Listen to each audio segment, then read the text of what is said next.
Pleasure to chat with you again. It's been a while. Yes, it has been. What drove you to write this? Where did the idea come from? What was the spark? I think the idea was as simple as what happens if they quarantined a town, and how could you make it feel real? And so then I thought, okay, this disease hits, and that's the reason. And then you started developing what's the disease, who does it affect, and then the interesting sort of cohort were people that were 21 and under, because a lot of them were adults, but yet they didn't have sort of the training expertise to run a society, and yet they could do a lot of things. And so then you start playing with that idea and what breaks down, what goes wrong, and how that affects everyone. So how long was it from idea to actual filming? Oh, that's a good question. Probably like 18 months or something like that. That's great. Yeah, it wasn't that long. So yeah. That's fantastic. So then, once you actually started filming, what evolved? I mean, did anything change as you were actually doing it? I mean, certainly we change. I mean, you're seeing sort of small details in scenes, but we're really shooting the scripts. But I mean, in prep, I mean, from the scripts deciding a look and a tone visually really was, the big step after the scripts were locked. What level of darkness is this? I mean, because it seems like it could be quite intense. It's very dark. Yeah, I mean, it's we're going for it in terms of, you're never sure who's going to die next. I mean, we shot it in the exterior is mostly October and November in Ontario. That's the light is gray, and we really use the moodiness of that to our advantage. That's awesome. And once you actually were, stepping back a little bit in terms of cast, how much of the casting comes down to obviously perfect for the role, but are you guys ever looking for people who also will help push the show, I guess, in some ways? Yeah, absolutely. You want a combination of both. I mean, so something like Jeanette, who has a huge Twitter following and is recognizable, is a huge advantage for the show, and she's perfect for the role. So that's always the sweet spot you're looking for. Who can play the part, but also has recognizable Q value. Yeah. That's cool. Once you were actually doing, otherwise, kind of wrapping things up, because you guys are now near the end at this point, did you look back and have anything that really stuck out for you that was like something you kind of wished that you could almost relive, that, kind of a sweet spot?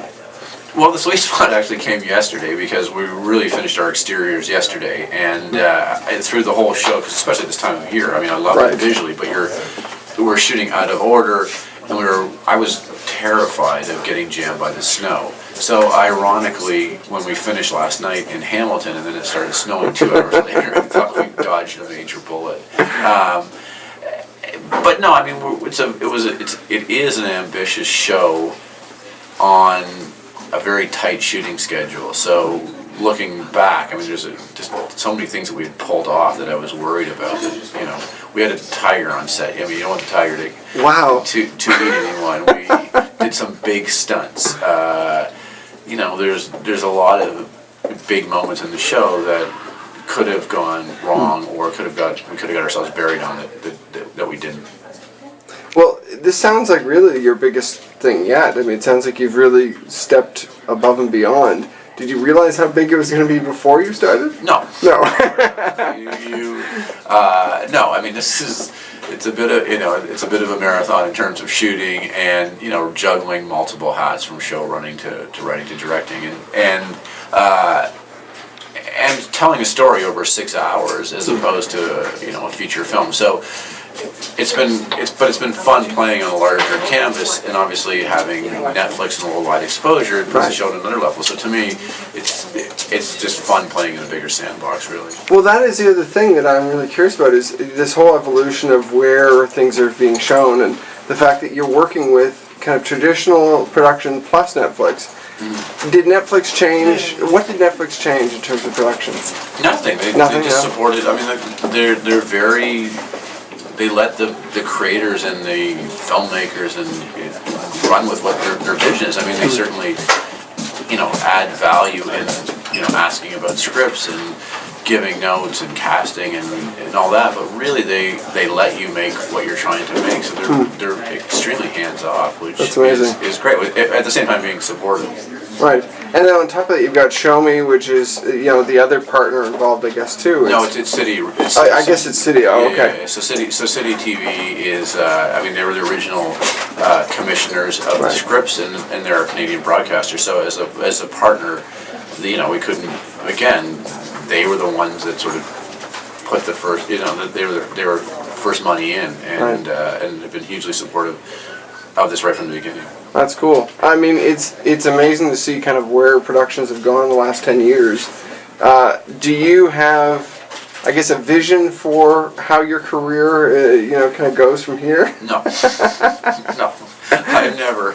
I've been fortunate to work on productions that I've, worn multiple hats in, that I've written, and I feel, knock on wood, that I've gotten extremely lucky, and so I can't predict, what the life of anything is going to be of a project, but it seems, I've seen fortunate enough to get these opportunities to do this stuff. That's cool. I mean, your career, you really have been across the board in terms of genres. Yeah. So this is this is again more different from the last. Sure.